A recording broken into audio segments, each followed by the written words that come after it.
예수님 안에서 좋은 일이 일어날 것을 믿습니까? 아멘. 저도 믿습니다. 오늘 말씀은 출애굽기입니다. 출애굽기 20장 7절 말씀을 다 같이 한번 보도록 하겠습니다. 나 여호와 너희 하나님의 이름을 함부로 부르지 마라. 나 여호와는 나의 이름을 함부로 부르는 사람을 죄 없다고 하지 않을 것이다. 아멘. 오늘은 여러분들과 함께 하나님을 사랑하는 방법, 그 세 번째 시간으로 하나님의 이름을 함부로 부르지 말자. 출애굽기 20장 7절 말씀으로 함께 은혜를 나눠보도록 하겠습니다. 우리는 우리의 입으로 하나님 사랑합니다 라고 이야기하고 있습니다. 하지만 성경에서 말하는 것은 우리가 알고 있는 인간의 감정적 사랑이 아닙니다. 우리는 하나님을 이해하는 방법을 한 번쯤 생각해 볼 필요가 있습니다. 그럼 하나님을 사랑하는 것은 무엇인가? 하나님의 이름을 함부로 부르지 않는 것이 하나님을 사랑하는 방법이라는 것입니다. 그러면 이 말이 무엇인가? 예수님께서도 우리에게 말씀하셨습니다. 너희는 이렇게 기도하라. 그러면서 뭐라고 하셨죠? 하늘에 계신 우리 아버지여 이름이 거룩히 여김을 받으시오며. 그 첫 번째 주제가 뭡니까? 하나님은 우리의 아버지시다 라는 것이죠. 그리고 그 뒤에 있는 주제는 뭡니까? 하나님의 이름을 거룩히 여기라는 것입니다. 다른 말씀하지 않으셨어요. 우리의 신앙에 가장 우선이 되어야 되는 것이 무엇인가? 하나님의 이름을 기억하는 겁니다. 여호와 하나님의 이름을 기억하는 것. 수많은 사람들이 이것을 잊고 있습니다. 그리고 대부분 하나님의 이름 대신에 자기의 이름을 부르며 기도하는 것, 그것을 멈추지 않고 있습니다. 우리에게 중요한 것은 우리의 삶을 바꾸는 것이 아니라 하나님의 백성으로서 하나님을 먼저 아는 것이 우선되어야만 된다는 것이죠. 그럼 하나님은 누구신가? 하나님이 과연 누구신가? 또 하나님의 이름이 나에게 주는 의미란 과연 무엇인가? 이것에 대해서 고민하는 것이 진정한 하나님의 백성이라는 것입니다. 저는 오늘 말씀을 통해서 몇 가지 내용을 가지고 이 부분을 여러분들에게 설명을 드릴까 합니다. 첫 번째, 따라해 봅니다. 하나님의 이름을 함부로 사용하지 말자. 하나님의 이름을 함부로 사용하지 말자. 그렇습니다. 하나님의 이름을 우리는 함부로 사용해서는 안 됩니다. 다윗은 항상 하나님의 이름을 부를 때에는 하나님을 경외하는 마음을 가지고 하나님의 이름을 부르는 것을 우리는 볼 수가 있습니다. 시편 50편 1절 말씀에 전능하신 하나님 여호와께서 해 뜨는 데부터 해 지는 곳을 향해 말씀하시고 온 세상을 향해 부르십니다 하면서 전능하신 하나님의 이름 그 성호를 불렀고, 시편 83편 18절 말씀에 주의 이름이 여호와신 줄 그들이 알게 하여 주시고 주만이 온 세상에서 가장 높은 분임을 알게 하소서라고 신앙 고백을 하고 있습니다. 우린 때로는 너무 편하게 하나님의 이름을 부를 때가 있다는 것이죠. 마치 친구와 같이 하나님의 이름을 부를 때가 있는데 우리는 이러한 부분을 주의해야만 된다는 것입니다. 자, 두 번째 따라해 봅니다. 하나님의 이름을 부르면서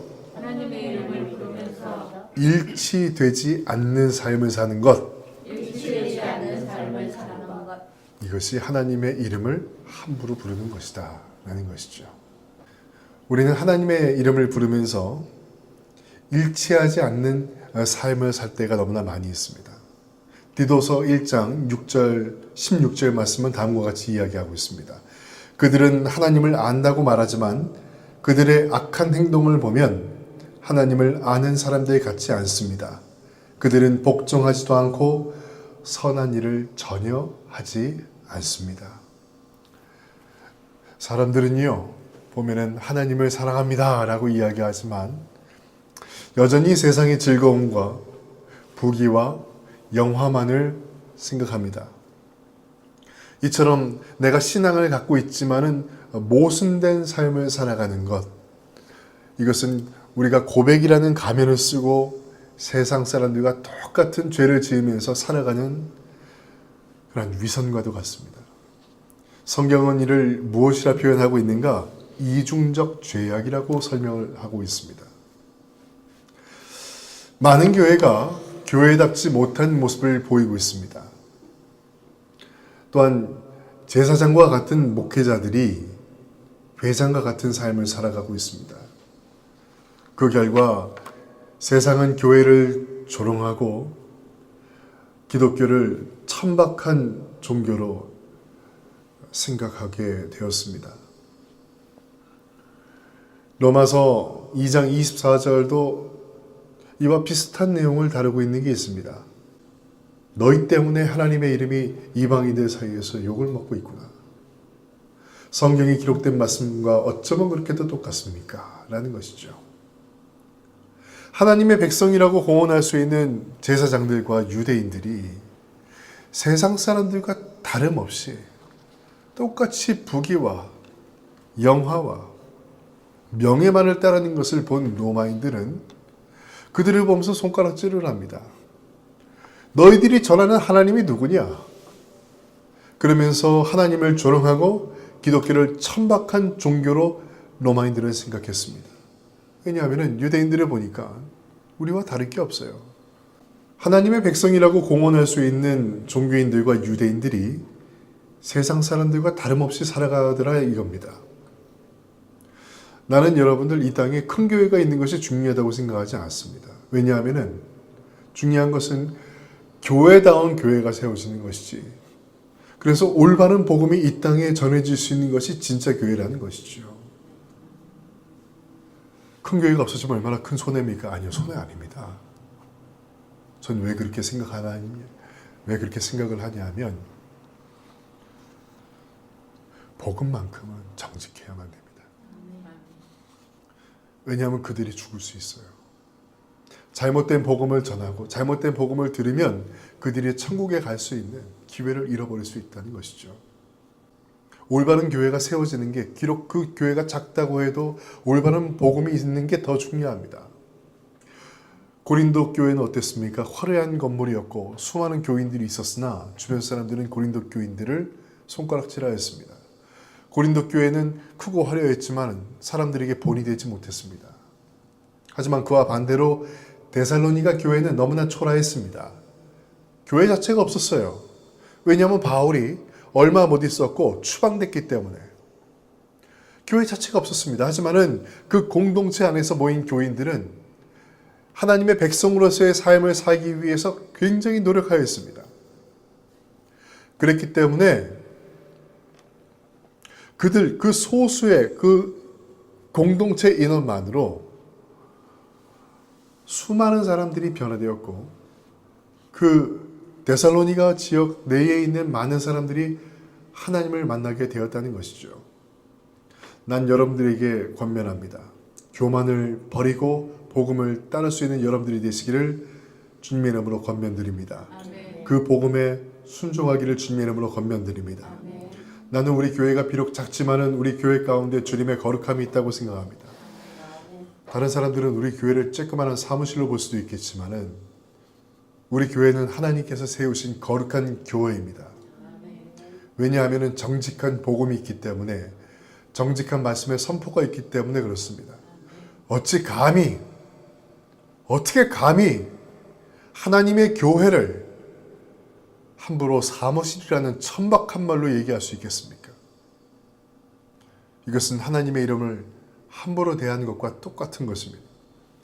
바울은 데살로니가전서 1장 8절 말씀에 다음과 같이 얘기하고 있습니다. 여러분을 통해 주님의 말씀이 마케도니아와 아가야 온 지방으로 퍼졌고 여러분의 믿음도 그 모든 지역에 퍼졌습니다. 그러므로 하나님을 섬기는 여러분의 믿음에 관해서는 더 이상 할 말이 없습니다. 당신들이 참되다 이거죠. 비록 교회가 작고 공동체 모임이 작았지만은 당신들의 모습 때문에 데살로니가에 있는 모든 사람들이 감동을 받고 그들이 하나님을 만났다는 것이에요. 나는 여러분들이 하나님의 참된 백성으로서 미가엘 교회에서 선포되는 하나님의 말씀에 순종하게 되시기를 주님의 이름으로 축원드립니다. 세 번째 따라합니다. 하나님의 이름을 쉽게 사용하지 말라. 성경은 다음과 같은 말씀을 하고 있습니다. 두려움과 거룩함이 없다면 하나님의 이름을 얘기하지 말라는 것이에요. 우리는 이러한 사실을 레위기에 나오는 아론의 아들이지요. 나답과 아비후를 통해서 알 수가 있습니다. 그들은 모세의 말에 순종하지 않았습니다. 자기의 멋대로 신앙생활을 했어요. 자기의 멋대로 하나님께 제사를 드렸다 이겁니다. 그러자 하나님께서는 어떻게 하셨습니까? 그들이 불을 붙이려 할 때 하늘에서 불을 떨어뜨려 나답과 아비후를 불태워 죽여버렸습니다. 여기서 중요한 한 가지를 우리는 발견할 수가 있습니다. 그건 뭐냐면은 하나님의 사랑은 행위가 아니라 결정이라는 것입니다. 결심하는 것입니다. 내가 하나님의 말씀을 듣기로 결정하는 것, 그것이 살아계신 하나님을 발견하는 유일한 방법입니다. 아무리 설교를 듣는다고 해도 여러분들이 결정하지 않고 여러분들이 실행하지 않는다면은, 하나님을 사랑하겠다 마음 가운데 굳은 결심을 하지 않는다면은 여러분들은 절대 바뀌지 않습니다. 사역과 헌금과 11조도 물론 중요하지만은 더욱더 중요한 것은 하나님이 말씀하시는 하나님의 사랑, 즉 여호와 하나님의 이름을 알고 그 이름을, 그 거룩한 이름을 여러분들의 마음 가운데 새기어서 참된 하나님의 백성이 되기로 결정하는 것입니다. 그게 더욱더 중요한 것이죠. 다시 말하자면 하나님에 대한 순결한 마음이 있어야만 됩니다. 내가 나쁜 짓을 하면서 세상 사람들이 하는 것을 다 따라하면서 어찌 하나님을 사랑한다고 얘기할 수 있겠습니까? 여러분 스스로가 십자가를 지지 않고 높은 곳만을 향하고 있다면 어찌 하나님을 사랑한다고 얘기할 수 있겠습니까? 스스로 겸손하지 못하고 스스로 높아지려고 하고 어찌 하나님을 사랑한다고 여러분들의 입술로 하나님의 이름을 함부로 얘기할 수 있겠습니까? 누군가 나를 비난하는 것을 참지 못하고 내 생각을 따르지 않는 것을 참지 못하고 나를 무시하는 것을 참지 못하고 또한 내 말이 다르지 않다는 것을 참지 못한다면 어찌 여러분들의 입술로 하나님의 이름을 함부로 얘기할 수 있겠습니까? 내 마음과 뜻을 다하여서 하나님을 사랑하는 것입니다. 어찌 하나님의 이름을 사랑하는 자가 스스로를 높일 수 있겠습니까? 나는 여러분들이 회개하게 되기를 주님의 이름으로 권면드립니다. 우리는 하나님을 사랑한다고 얘기하면서 얼마나 많은 조건을 얘기하고 있습니까? 상대방의 지위를 보고, 상대방의 돈을 보고, 권세를 보고, 미모를 보고, 외형을 보고, 차를 보고, 사는 것을 보고, 그 사람의 학력을 보고, 교회도 마찬가지입니다. 외형을 보고, 목사의 스펙을 보고 이런 것들을 조건으로 내세우는 이유가 뭡니까? 이익을 보겠다는 거 아니겠어요? 진정한 사랑이라는 것은 배려하는 것입니다. 내가 그리스도 안에서 내 스스로가 아무것도 아닌 게 되는 것이에요. 상대방을 거룩하게 생각하고 존귀하게 생각하는 것입니다. 상대방을 거룩하게 생각하는 것입니다. 아무런 대가를 바라지 않는 것이 하나님의 백성입니다. 내 스스로를 높이는 것이 아니라 나를 내려놓는 것입니다. 내 안에 십자가를 확인하는 것입니다. 내가 교만하지 않는가? 내가 스스로 높아지려 하지 않는가? 하나님의 말씀을 내 가운데 잣대와 기준으로 삼고 항상 나에게 기도하면서 나를 돌아보는 것입니다. 네 번째 따라합니다. 하나님을 우리의 입으로 경배하고 우리의 마음으로 경배하지 않는 것. 이것이 하나님의 이름을 함부로 부르는 것입니다. 하나님을 우리의 입으로 경배하고 찬양하면서 우리의 마음이 경배하지 않을 때 그것은 우리가 하나님의 이름을 함부로 부르는 것입니다. 하나님은 우리 가운데 우리의 마음을 요구하고 계십니다.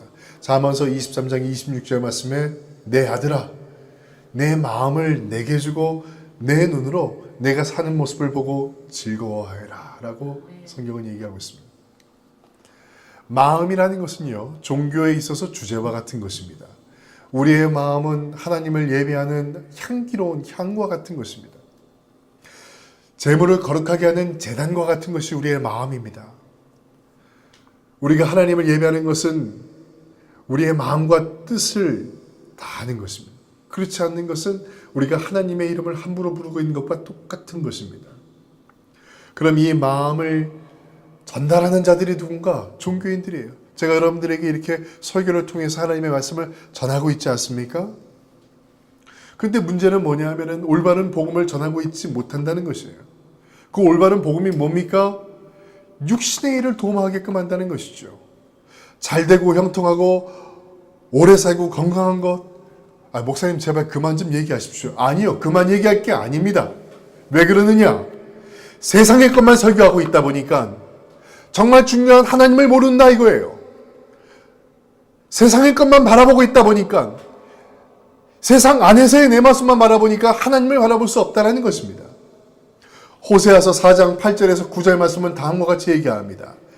제사장들은 백성의 죄를 씻는 제물인 속제물을 먹고 살면서 백성이 죄를 더욱 많이 짓기를 바란다. 제사장들도 백성들 못지않게 악하다. 내가 그들의 행동대로 벌하겠다. 그들이 저지른 죄악에 따라 갚아줄 것이다 라고 성경은 단호하게 얘기하고 있습니다. 그러면서 성경은 이렇게도 얘기합니다. 그들은 사무엘의 겉옷을 걸친 귀신들이다 라고 얘기합니다. 수많은 설교를 듣지만 그 설교를 들은 이스라엘 백성들이 하나님과 멀어지고 세상을 따라가는 자들이 되었더라. 그러니 하나님께서 화가 나셨어요. 그래 너희 제사장들 너희의 그 행동대로 내가 벌어줄 것이다. 뿐만 아니라 그 설교를 듣고 똑같이 행동한 그 백성들에게도 내가 벌어줄 것이다. 그리고 그들이 저지른 죄악의 값을 내가 반드시 치르게 할 것이다 라고 하나님께서는 분노하셔서 말씀하고 있습니다. 성경에서 애통하고 있는 것이죠. 아니 어떻게 교회를 다니고 있는데 어떻게 하나님의 말씀을 듣고 있는데도 불구하고 그 삶과 행동이 일치하지 않는단 말인가. 로마서에 보면 이런 얘기가 있습니다. 하나님의 말씀을 들은 적이 없으니 어떻게 하나님을 믿겠느냐라는 것이에요. 하나님의 설교를 들은 적이 없으니 어떻게 하나님을 믿겠느냐. 당시에 예수 그리스도의 제자들과 사도들이 수많은 기적과 이적을 보이자 가짜들이 나와서 그것을 흉내내기 시작했습니다. 거기에는 복음이 없었고 똑같이 세상에 대한 설교를 하고 있는 것을 볼 수가 있습니다. 그래서 로마서는 다음과 같은 말을 기록하고 있습니다. 그러면 그들이 믿지 않는 분을 어떻게 부를 수 있겠습니까? 또 그들이 들은 적이 없는 분을 어떻게 믿을 수 있겠습니까? 그들에게 선포해 주는 사람이 없는데 어떻게 그들이 들을 수 있겠습니까? 라고 얘기합니다. 나는 여러분들이 입맛에 맞는 설교를 듣지 않게 되기를 바랍니다. 아멘. 난 그리스도의 십자가와 고난의 설교를 기억할 수 있기를 바랍니다. 그것이 하나님의 진리의 설교입니다. 그걸 좀 아시길 바랍니다. 다섯 번째 따라합니다. 하나님께 기도하면서 하나님을 믿지 않는 것이다. 하나님께 기도하지만 하나님을 믿지 않는 것이 하나님의 이름을 함부로 부르는 것이다 라고 얘기하고 있어요. 믿음이라는 것을 우리가 생각할 때 우리의 믿음은 하나님을 존귀하게 하는 은혜다라고 성경은 이야기하고 있습니다. 그래서 로마서 4장에는 우리에게 다음과 같은 얘기를 하고 있습니다. 믿음을 견고히 하여 하나님께 영광을 돌리라고 성경은 이야기하고 있습니다. 기도를 하면서 우리의 믿음이 혼합되지 않는다면 하나님의 이름을 함부로 부르는 것과 똑같다라는 것이죠. 하나님을 믿는 자라면 어찌 기도하는 가운데 자기의 죄악을 볼 수 없겠느냐라는 것이에요. 너희가 하나님을 믿고 있다면 너희가 기도하면서 너희의 죄악이 보이지 않느냐라는 것이죠. 너희의 교만함이 보이지 않는가. 기도하다 보면 나도 모르게 회개가 먼저 나온다는 것이죠. 자기가 하고 있는 행동이 얼마나 큰 죄인지를 알지 못하고 살아갈 때가 많습니다. 왜냐하면 수많은 사람들이 스스로를 합리화하고 있습니다. 6번째 따라합니다. 성경을 함부로 해석하여 말하는 것. 성경은 그들에 대해서 이단자다라고 얘기하고 있습니다. 예를 들면 비유적인 뜻으로 이 말씀을 자의적으로 해석하는 것입니다. 난 이 부분이 정말 큰 문제라고 생각합니다. 너무나 많은 목회자들이 신학을 무시하고 있습니다. 이것은 의사가 전문적인 지식 없이 환자를 돌보는 것과 똑같은 것입니다. 그냥 믿으라고 얘기합니다. 하나님의 말씀은 그렇게 단순하지 않습니다. 목사가 해야 될 일은 무엇입니까? 하나님의 말씀을 그대로 전달하는 것입니다. 저는 김삼환 목사의 이야기를 듣고 경악을 했습니다. 다른 건 다 둘째치고 교회에 대한 부분 그것도 전 모르겠습니다. 그 교회에서 알아서 하겠지요. 빼고 다른 건 다 빼고 제가 경악한 부분은 하나밖에 없습니다. 하나님이 나에게 권세를 주셨다는 거예요. 권한을 주셨다는 거예요. 내가 고친 사람들이 많이 있다는 것이죠. 내가 병원 원장의 아들도 내가 고쳤다. 그래서는 안 되는 거예요. 그 목사의 자질이 없는 겁니다. 어찌 하나님의 이름을 함부로 얘기할 수 있겠습니까? 그가 고쳤습니까? 누가 고쳤습니까, 여러분? 하나님이 고치신 겁니다. 그러니 그렇게 교만하게 되는 것입니다. 세상을 따라가니 스스로에게 권한이 있다고 생각하니 왕처럼 살아가고 사장처럼 살아가고 회장처럼 살아가는 것입니다. 목회자로 살아가는 것이 아니지요. 어째 그것이 믿음이고 복음입니까? 하나님이 누구에게 그런 권한을 주셨습니까? 목사도 사람입니다. 목사에게는 그런 권한이 없어요. 목사도 사람이에요. 평범해요. 여러분들과 똑같은 하나님의 백성이에요.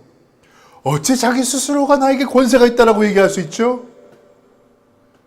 그리고 그 부교육자가 하는 말을 듣고 전 더 경악했습니다. 목사님은 대통령과 같은 분이시라고, 우리가 경외해야 할 분이시라고, 성자와 같은 분이시라고, 부동산을 사든 안 사든 제가 관여할 게 아닙니다. 하지만 목회자로서 어떻게 그런 말을 할 수 있겠습니까? 성경을 함부로 해석하기 때문에 스스로가 왕이 되는 것입니다. 목사는 사람을 살릴 수도 있고 죽일 수도 있어요. 그렇습니다. 진실을 선포하는 자가 많지 않다는 것이에요. 작은 교회도 마찬가지입니다. 성도 눈치 보고 설교하는 사람들 많이 있습니다. 왜냐하면요, 생계를 걱정하는 목회자들이 너무나 많아요. 제 주변에도 목사님들이 계신데 제가 설교를 한번 본 적이 있어요, 그분들. 근데 설교를 가만히 보고 제가 한마디 꺼낸 게 그거였어요. 목사님 많이 힘드세요? 라는 거. 보면은 다 성도 위주, 그 회사가 잘 될 거라는 그 말씀. 그 말씀을 보면서 안타까웠어요. 왜냐하면 왜 그런지 알 것 같거든요. 성도들이 떠나가면은 교회 어떻게 운영해? 그렇잖아요. 그러니까 그들에게 맞춰진 설교를 할 수밖에 없어요. 너무나 잘 알고 있어요. 축복 중심의 설교. 이해가 돼요. 저는 너무 그 마음이 이해가 돼요. 그 마음 너무나 잘하니까요. 하지만 목회자는 비록 한 명의 성도가 남는다 할지라도 그에게 참된 하나님의 말씀을 전할 수 있고 그에게 권면할 수 있어야만 되는 것입니다. 비록 굶는다 해도 정직한 말씀을 그에게 전해줘서 그들에게 구원의 기회를 줄 수 있어야만 됩니다. 물론 받아들이는 것은 그분들의 선택이지요. 비록 교회가 어려워진다고 해도 목사는 하나님의 말씀에 올바로 서서 그 진리를 전해야만 됩니다. 왜냐하면 생명에 걸려있기 때문에. 마지막 일곱 번째로 따라합니다. 자신을 위하여 하나님의 이름을 부를 때. 나 자신을 위해서 하나님의 이름을 부르는 것, 이것은 하나님의 이름을 함부로 부르는 것과 똑같은 것입니다. 성경에서 우리에게 권면하고 있는 것은 무엇인가? 너희를 위해서 하나님의 이름을 함부로 부르지 말라는 것입니다. 얼마나 많은 사람들이 성공을 위해서 하나님의 이름을 부르고 있습니까? 자기의 성공을 위해서 하나님을 찾아가면서 하나님의 이름을 부르는 사람들이 있습니다. 너무나 많은 사람들이 하나님을 이용하고 있어요. 이게 다 하나님의 이름을 욕되게 하는 것입니다. 내가 하나님을 위해서 큰 사람이 되게 해주십시오라고 기도하지만 그 사람들 보면 대부분 자기의 만족을 위해서 삽니다. 안 그렇습니까?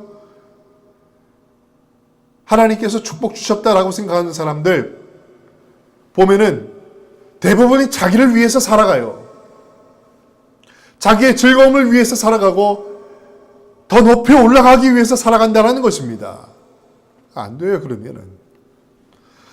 아니, 하나님 이 정도도 못하는 겁니까? 목사님 이 정도 못하는 거예요? 라고 얘기할 수 있겠지만 안 됩니다. 성경은 그것이 하나님을 살아가는 방법이 아니라고 얘기하고 있습니다. 여러분 자신을 위해서 하나님의 이름을 부르지 마십시오. 하나님의 이름은 여러분들의 구원을 위해서만 부르십시오. 하나님을 찬양할 때 그 이름을 찬송하십시오. 다윗처럼 하나님을 높일 때에는 존귀함을 가지고 마음을 다하고 위대하신 하나님을 찬양할 때만 쓰십시오. 하나님의 이름을 거룩하게 생각하십시오. 여러분들의 교만함을 버리시고 겸손함으로 하나님의 이름을 마음 가운데 주시기를 주님의 이름으로 축원드립니다.